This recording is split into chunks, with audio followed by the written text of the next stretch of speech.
Alright, hey guys, welcome back to another map of mine. This one is called the whole Circus.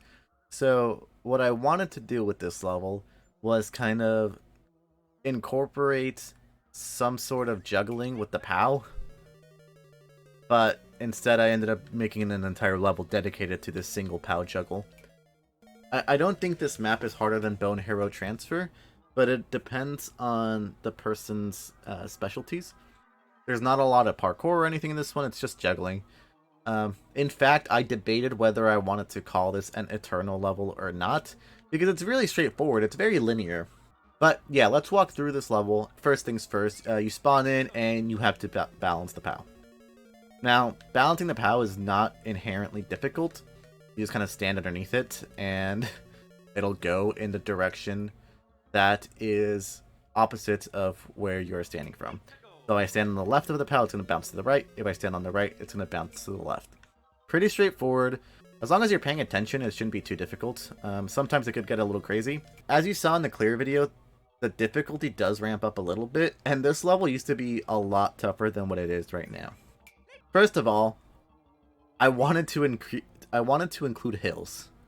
That's for sure. I didn't want this to be a juggling level where you had to just walk in a straight line and call it a day. And I figured incorporating these kinds of gentle slopes would add a bit of a challenge where you can't keep the same constant speed the entire time. You have to adjust. For example, if it's just flat, I can do this pretty easily and keep a constant tempo. But once I incorporate these slopes, I have to switch up my speed. I have to start sprinting a little bit just to catch up with the POWs. The fireballs that pop up are really just for aesthetic purposes. The map is designed in a way that if you keep going forward, they should not be an issue. The first new juggling element that I want to incorporate, that I want to talk about, has to do with these jumps. So these jumps are actually really cool, and I found them by accident. I didn't know that if you jump into the side of a POW, they kind of pop up. And I thought that's really cool, and I wanted to incorporate that as best I could. All of this stuff is pretty straightforward, though. Once you get the hang of the juggling, then going up and down these hills isn't too big of an issue. Neither is going down them. Here's where we start to switch it up a little bit, because of course you don't want to repeat the same process through the entire level. So, if you throw a POW or a P-switch or some item on top of a rail, it's going to automatically hook onto it.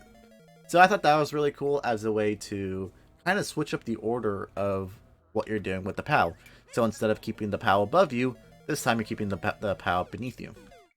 This is the first area where there was a major nerf. Originally there were actually spike blocks kind of blocking your path, something like that. But I figured that that's just annoying, and I feel like there's a thin line between being difficult and adding a challenge and just being annoying. And I felt like those were just annoying. So as you saw, you just do some simple parkour here. And these jumps are actually a lot easier than they seem. For example, this one, it helps knowing that you can actually stand on top of the POW and the bottom spike won't hit you. With that little bit of knowledge, then you can actually time your jump so you can jump a little bit later, like that. And then that jump is usually pretty free. So is that one. This part is a little bit blind, and I tried to incorporate these arrows to help you. But this is the best I could do. Hopefully it's not too confusing. But yeah, that's just something that had to be done, unfortunately. These enemies were a little bit tricky for me to figure out, but once you get the timing down, they're not horrible. And the timing for these guys is once you get to the first muncher, you want to let the POW drop a little bit and then do a small jump.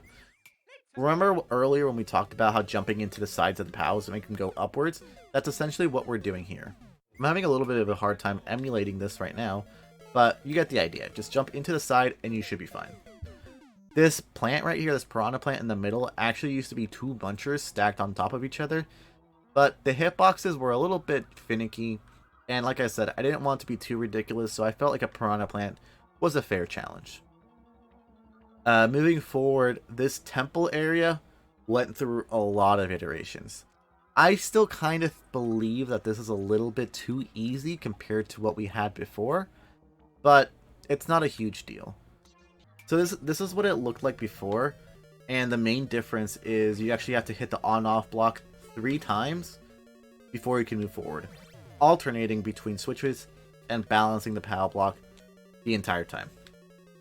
This was fine at first, but the thing about on-off blocks and having this configurations is sometimes when you would hit the switch, you would actually fall, you would actually get like stuck, something like that. And even though you only get stuck for a fraction of a second, because this entire level relies on precise timing, that fraction of a second is enough to make you lose your POW. And I felt like that was really unfair to the player. That's why I changed it up, and that's why we have this new setup, which I think is a lot easier.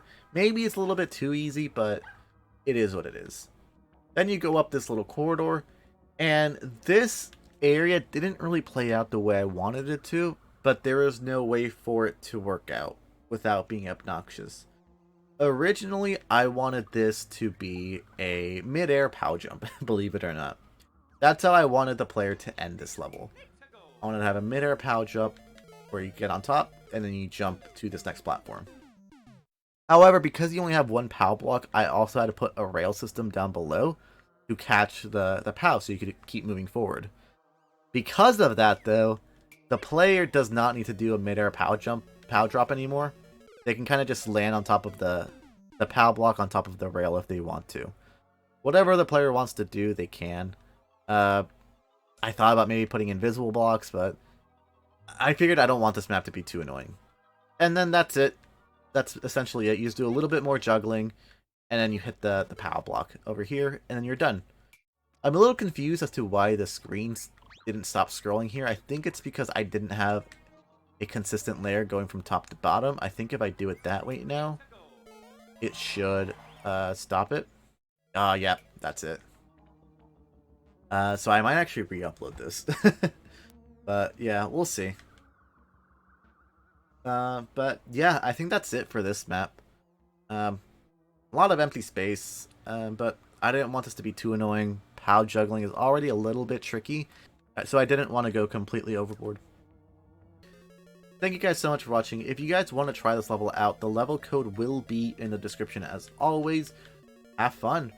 Be on the lookout for more EterNull maps coming soon. Hope you guys have a great day. I will see you all next time. Peace out, everyone.